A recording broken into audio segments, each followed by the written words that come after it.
En 1 heure, les donneurs peuvent fournir des plaquettes et du plasma. Le sang, lui, est principalement collecté sur les 2 sites mobiles du département. Chaque semaine, le pôle sud de l'Île-de-France, regroupant l'Essonne et la Seine-et-Marne, fournit 700 à 1000 poches. Un nombre pour le moment suffisant pour répondre à la demande des malades.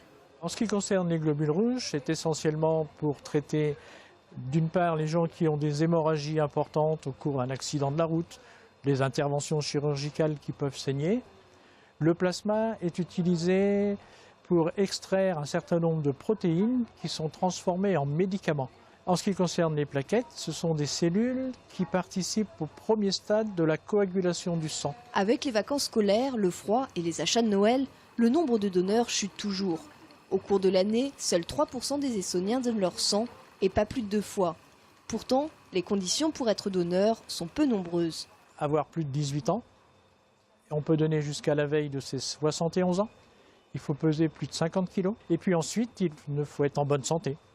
Donc certaines maladies peuvent exclure du don du sang de façon temporaire, pendant une semaine ou pendant un mois.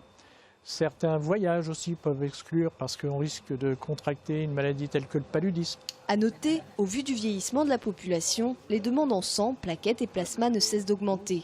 C'est une des raisons pour laquelle l'EFS lance sa campagne de communication et rappelle que donner son sang, c'est offrir la vie.